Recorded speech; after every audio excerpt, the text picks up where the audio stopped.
اور جس پر ظلم ہوا ہو اگر وہ اس کے بعد انتقام لے لے تو ایسے لوگوں پر کچھ الزام نہیں۔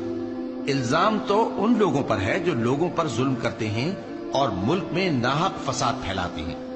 یہی لوگ ہیں جن کو تکلیف دینے والا عذاب ہوگا، اور جس شخص کو اللہ گمراہ رہنے دے تو اس کے بعد اس کا کوئی دوست نہیں۔ اور تم ظالموں کو دیکھو گے کہ جب وہ دوزخ کا عذاب دیکھیں گے تو کہیں گے کیا دنیا میں واپس جانے کی کوئی سبیل ہے؟ اور تم ان کو دیکھو گے کہ دوزخ کے سامنے لائے جائیں گے، ذلت سے عاجزی کرتے ہوئے چھپی نگاہ سے دیکھ رہے ہوں گے، اور مومن لوگ کہیں گے کہ گھاٹے میں رہنے والے تو وہ ہیں جنہوں نے قیامت کے دن اپنے آپ کو اور اپنے گھر والوں کو خسارے میں ڈالا۔ دیکھو کہ بے انصاف لوگ ہمیشہ کے دکھ میں پڑے رہیں گے۔ مومنوں، اپنے آپ کو اور اپنے اہل و عیال کو اس آگ سے بچاؤ جس کا ایندھن آدمی اور پتھر ہوں گے، اور جس پر تند خو اور سخت گیر فرشتے مقرر ہیں۔ وہ کسی حکم کی جو اللہ ان کو دیتا ہے نافرمانی نہیں کرتے، اور جو حکم ان کو ملتا ہے اسے بجا لاتے ہیں۔ کافرو، آج بہانے مت بناؤ، جو عمل تم کیا کرتے تھے انہی کا تم کو بدلہ دیا جائے گا۔ اور ہم نے تم کو 7 آیتیں جو نماز میں دہرا کر پڑھی جاتی ہیں، یعنی سورہ الحمد اور عظمت والا کلام عطا فرمایا ہے۔ ہم نے کفار کی کئی جماعتوں کو جن کو فوائد دنیاوی سے نوازا ہے، تم ان کی طرف رغبت سے آنکھ اٹھا کر نہ دیکھنا اور نہ ان کے حال پر رنج و غم کرنا، اور مومنوں کے ساتھ تواضع سے پیش آنا۔ توبہ کرنے والے، عبادت کرنے والے، حمد کرنے والے، روزہ رکھنے والے، رکوع کرنے والے، سجدہ کرنے والے، نیک کاموں کا امر کرنے والے اور بری باتوں سے منع کرنے والے، اللہ کی حدوں کی حفاظت کرنے والے، یہی مومن لوگ ہیں۔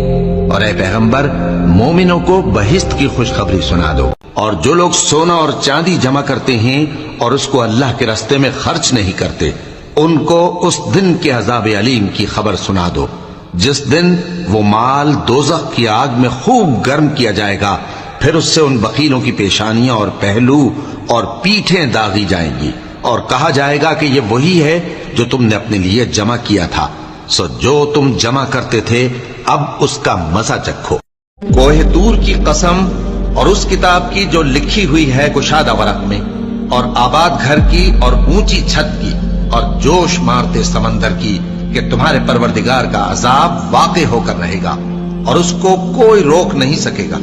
جس دن آسمان لرزنے لگے کپ کپا کر اور پہاڑ سچ مچ اڑنے لگیں تو اس دن جھٹلانے والوں کے لیے خرابی ہوگی جو بیکار باتوں میں پڑے کھیل رہے ہیں۔ جس دن ان کو آتش جہنم کی طرف دھکیل دھکیل کر لے جائیں گے اور کہا جائے گا یہی وہ جہنم ہے جس کو تم جھوٹ سمجھتے تھے۔ تو کیا یہ جادو ہے یا تم کو نظر ہی نہیں آتا؟ اس میں داخل ہو جاؤ اور صبر کرو یا نہ کرو، تمہارے لیے یکساں ہے۔ جو کام تم کیا کرتے تھے یہ انہی کا تم کو بدلہ مل رہا ہے۔ جو پرہیزگار ہیں وہ باغوں اور نعمتوں میں ہوں گے، جو کچھ ان کے پروردگار نے ان کو بخشا اس کی وجہ سے وہ خوشحال ہوں گے۔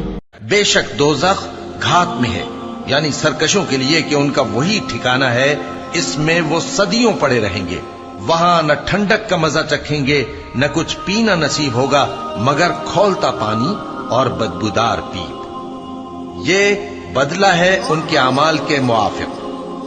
یہ لوگ حساب آخرت کی امید ہی نہیں رکھتے تھے اور ہماری آیتوں کو مسلسل جھٹلاتے رہتے تھے، اور ہم نے ہر چیز کو لکھ کر محفوظ کر رکھا ہے۔ سو اب مزہ چکھو، ہم تم پر عذاب ہی بڑھاتے جائیں گے۔ اس دن آسمان ایسا ہو جائے گا جیسے پگھلا ہوا تانبا، اور پہاڑ ایسے جیسے رنگین اون، اور کوئی دوست کسی دوست کو نہ پوچھے گا حالانکہ ایک دوسرے کو سامنے دیکھ رہے ہوں گے۔ اس روز گناہگار چاہے گا کہ کسی طرح اس دن کے عذاب کے بدلے میں سب کچھ دے دے، یعنی اپنے بیٹے اور اپنی بیوی اور اپنے بھائی اور اپنا خاندان جس میں وہ رہتا تھا، اور جتنے آدمی زمین پر ہیں غرض سب کو دے ڈالے، پھر اپنے آپ کو عذاب سے چھڑا لے۔ لیکن ایسا ہرگز نہیں ہوگا۔ وہ بھڑکتی ہوئی آگ ہے، کھال ادھیڑ کر کلیجہ نکال لینے والی۔